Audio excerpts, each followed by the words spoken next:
Are you looking for a dive destinations with wrecks, caves, sea turtles, and without the crazy crowds? Diving in Turkey really has it all. Plane wrecks, tank wrecks, caves, canyons, you name it. In this video, we'll talk about what you can see and what about the dive sites, which ones to choose. We'll talk about how you get here and what you need to consider before booking your diving here. And we'll talk about where you need to go to find the best diving. Let's dive in. Hey, Torben here from DIVEIN. We just got back from a dive trip to Turkey, and I gotta say, I was blown back by the sheer amount of impressions, both on land with the culture, the food, and the amazing history, but most importantly, underwater as well. The diving here is so far away from what I expected. So in this video, we're going to talk about why you should consider Turkey to be your next dive destinations, or at least why you should dive here if you're already in the country. We'll talk about the dive sites or dive areas where you should consider diving when you're here. We'll talk a bit about how you're going to get around this large and really beautiful country. And last, I'll share a few tips on topside things you can see while in these areas. Let's just dive in. Before we get started, quick announcement. Here at DIVEIN, we test a lot of dive gear, and even though we love it, we can't use it all. So at some point in this video, I'll tell you how you can get your hands on some of the dive gear that we've been testing here. So make sure you watch the whole thing. Turkey should definitely be on your radar for three main reasons: history, location, rarity. So first up, history.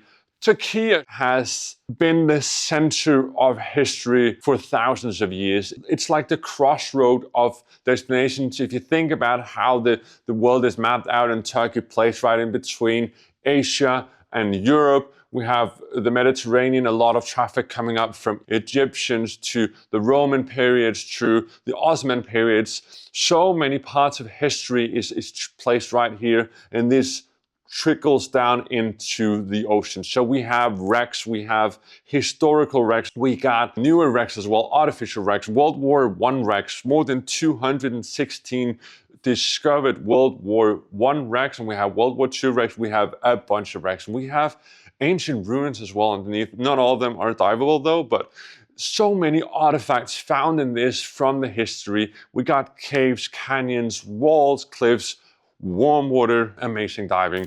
Then let's talk about the location, because one thing is the trade and the history, but the other thing is how easy it is to actually get here. It is between Europe and Asia. So if you are traveling from Asia to Europe, it's a nice way to stop in. Or if you're in Europe already, it's just a small hop, and then you're diving in Turkey and enjoying the warm weather and all the culture it has there.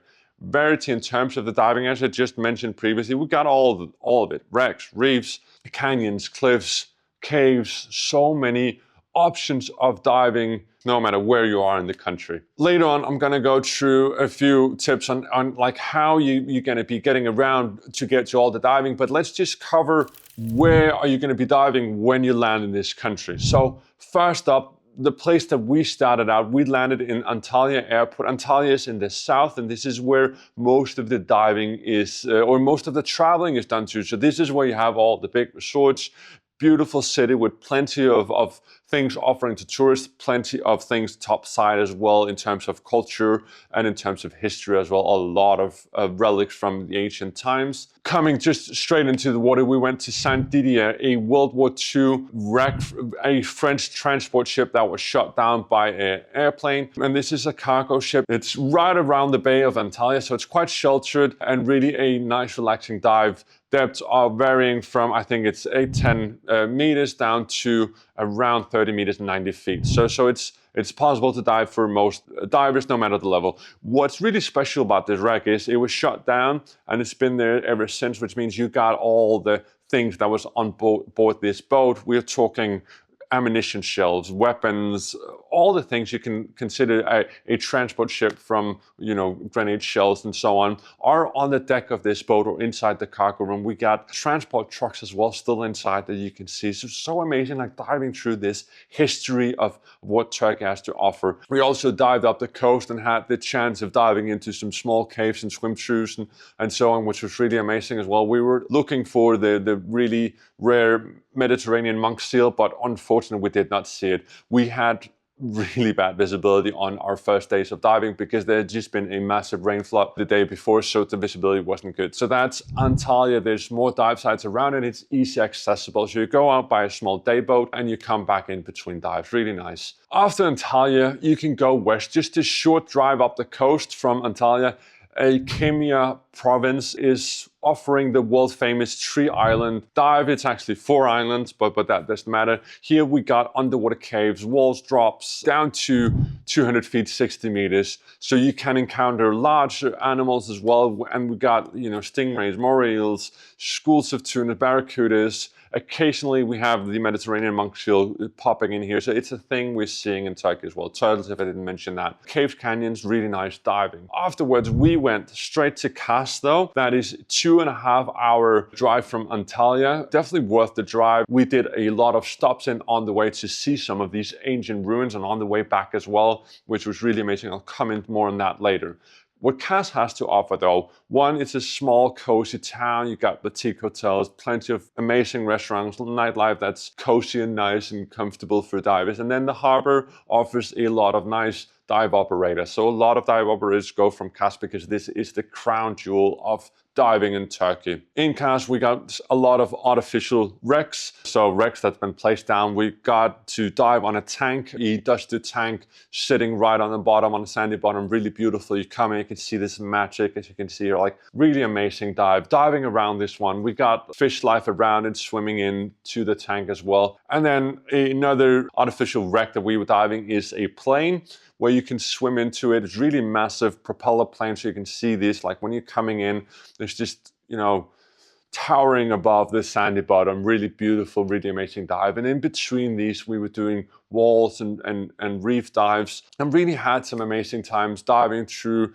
and beside some of these, cliffs. And we also dived the canyon, which is another famous dive site in Kars area, where you dive down through tight walls. I think it's only like one diver going in. It's not like a cave that's open up, so don't worry about that. But you dive down through these walls and it's quite amazing, like you're falling through the walls. We were missing a bit of marine life in Kars, so there is definitely an issue with overfishing in the whole of Mediterranean. Some of the fish were missing, so some of the marine life. We enjoyed the wrecks. As soon as you get closer to the small things, you have the smaller fish, you have the larger fish hunting, and of course we got all the nice things like the barracudas, the turtles, the rays, and all of that. So a lot of things, but we were missing the variety of fish life. Further out, we have the Bodrum area, which again offers a huge variety of diving with more fish life. So we got the more parrotfish, again, octopus being there. Bodrum has more than 20 named dive sites. Of course, there's always dive sites, but where they really have, the underwater pinnacles, really amazing place. And then if we move further up the western coast, we come to Gallipoli.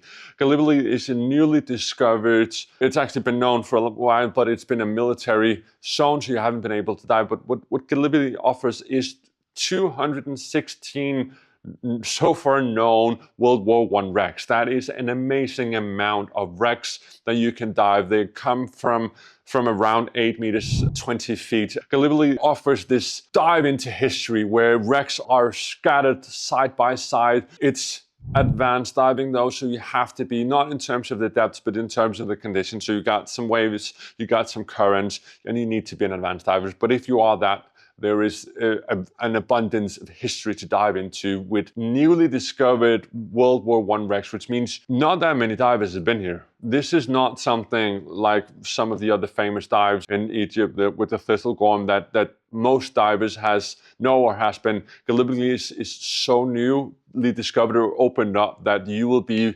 among the first to dive this place. So definitely a warm recommendation of going here. Last place we're going to cover is Fethiye, which is a more laid-back diving experience with really stunning marine life. They have the Aladdin's caverns, walls, colorful corals and fish and tunnels to swim through. We've got some wrecks as well, depth around maximum 90 feet, 27 meters. So a lot to offer here.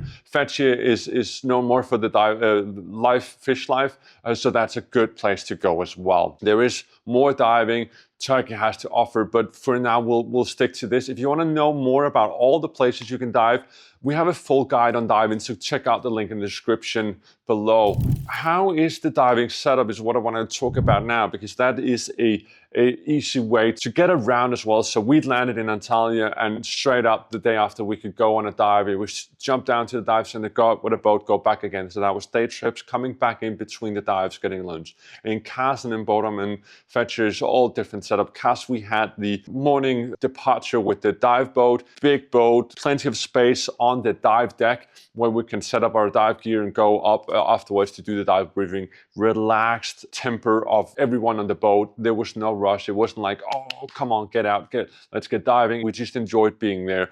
Going in from a big dive deck on the back and coming up was easy, big, nice stairs.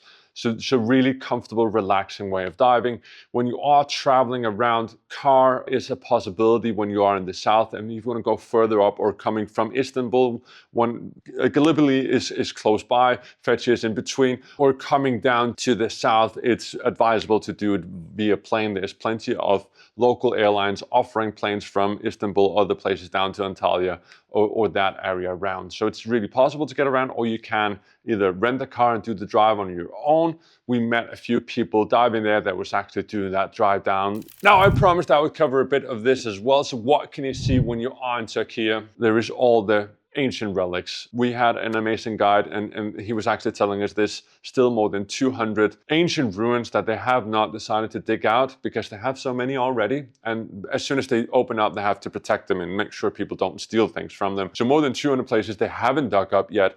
Yet still, I was blown away. We saw old Roman cities still intact with walls, Roman bath, marketplaces where you could still see a butcher's sign. So many cool places. We saw old theaters where they were hosting things, statues. So much part of history. This place has been the crossroad of history since the day of time is almost, or since the day of man. So it's really, you kind of feel like you're stepping in history. And I think Turkey has so much more to offer than what most people think. So much of Christianity sprung out of this place. In fact, Santa Claus' birthplace is right between Kas and Antalya. We went so close to his birthplace where his church was. So this is Saint Nicholas that later became Santa Claus. So many amazing things, you know, you just have to experience this for yourself. If you want to know more about diving in Turkey, follow the link in the description or visit divein.com, where we have a full in-depth guide of everything you need to know before booking your trip to Turkey for your next dive destination. And of course, as promised, we have a giveaway here of DIVEIN. So you have to do 3 simple things. First up, like the video, subscribe to the channel. That helps us out a lot. Second up, in the comments below, tell us what you think about diving in Turkey.